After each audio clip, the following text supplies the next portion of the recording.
Thank you. Now, do any of you have any questions right now that you'd like to ask? I have just a quick question. You mentioned putting your cars in the trust. Yes. I told you shouldn't put your cars. You don't need to put your cars in the trust.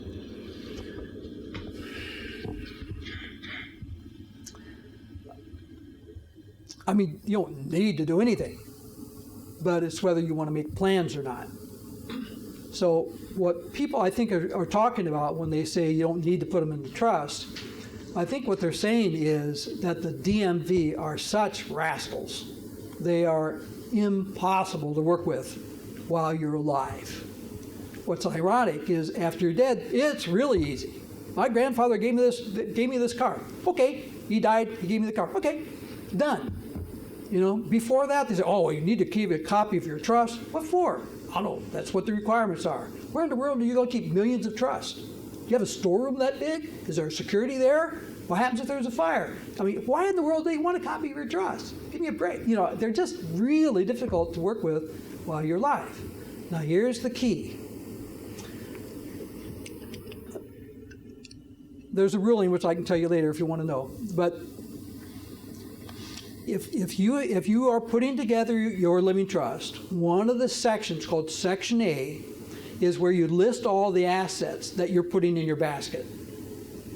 Okay, the ruling is, court ruling, the ruling is that anything that is on that list is in the basket. I don't care if you told the institution or not.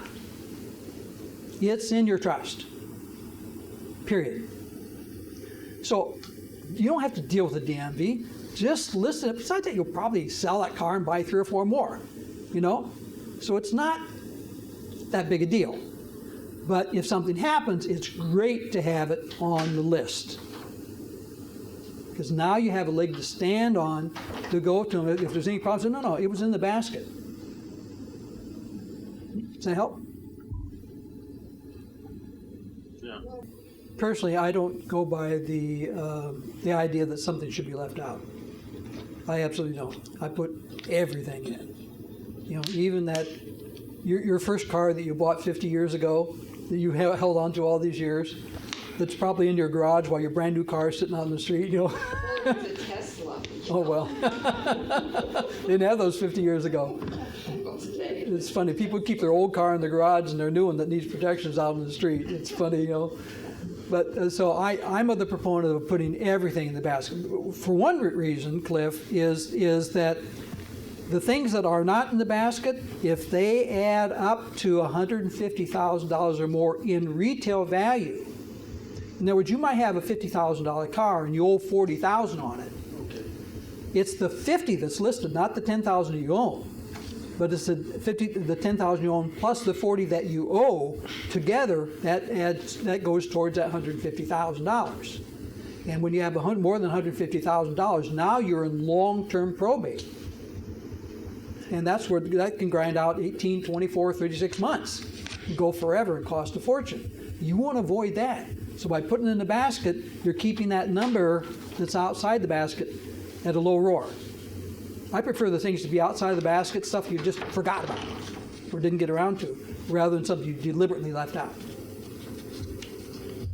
What do you tell people who come in and they want their children to be co-trustees? What do I tell them?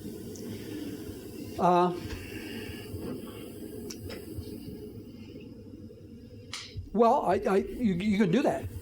Obviously, you can do that. I said the only problem is, in my opinion, is that if they are you saying that you want everybody that they must sign everything?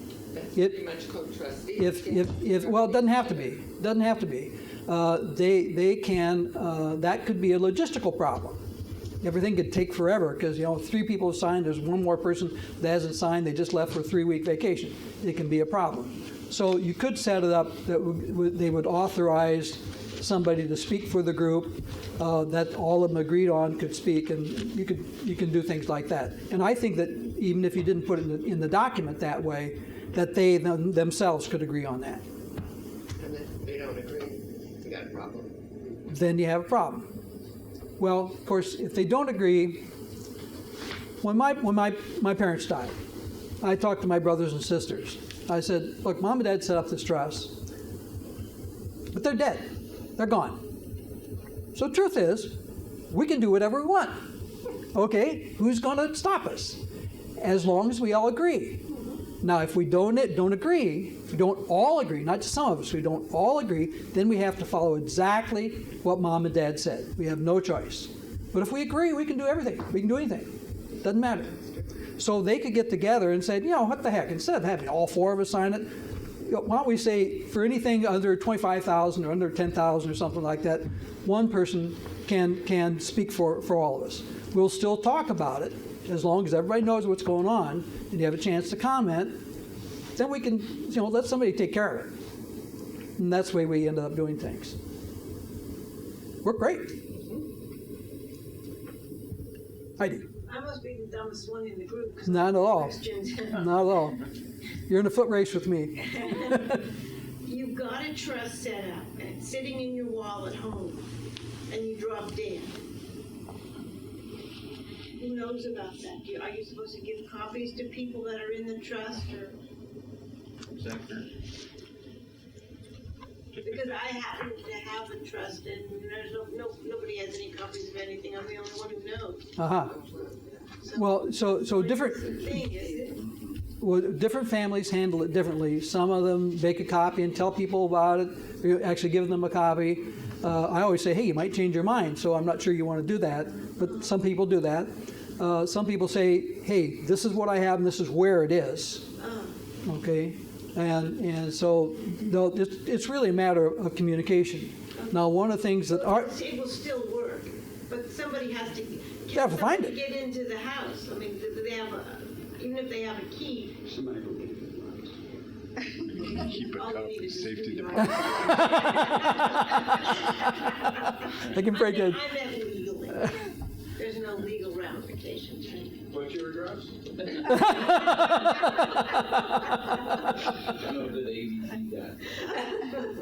So one of the things that Okay, so one of the things... then I'm okay. It's just sitting up on the shelf. Well, it'd be nice if somebody knew about it. So, Especially the executive. Yeah, As the successor trustee. yeah.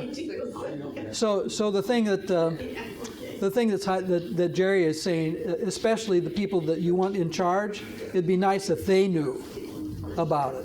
Now, one of the things that we do as a firm is and I don't know if Jerry does this or not, but one of the things that we do is we have the durable powers, and we make up a separate binder for every single person that is on the durable power of health and durable power of finance. Now, frequently, those are the same people that are in charge of the basket. And every once in a while, I'll get like I got a call not too long ago from a couple I did down. They were living in San Jose. He died, and about a year later, the widow sold the house and moved back east. And she was back there for just like 3 months, and she died. And everything was still in boxes. They put it all in storage areas, still in boxes.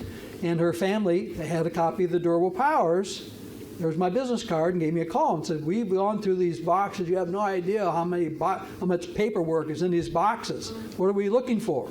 And when I told them what to look for, I use a burgundy zip-up binder. I said, look for a burgundy zip-up binder. Within 10 minutes, they found it. They didn't know But that. you had a copy, did you? Legally, I can't keep a copy. Okay, I worked with an attorney for many, many years that did have a copy and original signatures, and that relationship has changed. So I'm not doing that anymore. But get this, I found out that PDF files are admissible in court.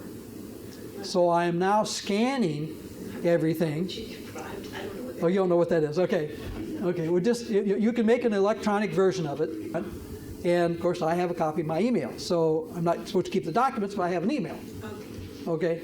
So I don't keep the paperwork, but there is a copy that's admissible to law. It's in the court of law that I now have. So that's new this year.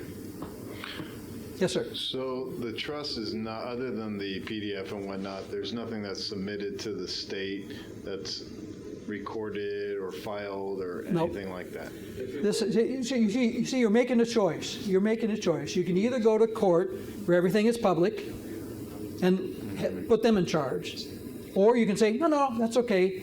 We as a family are going to take care of it. This is going to be a private matter, and you take care of it privately. The kitchen table. The kitchen table, yes. Rather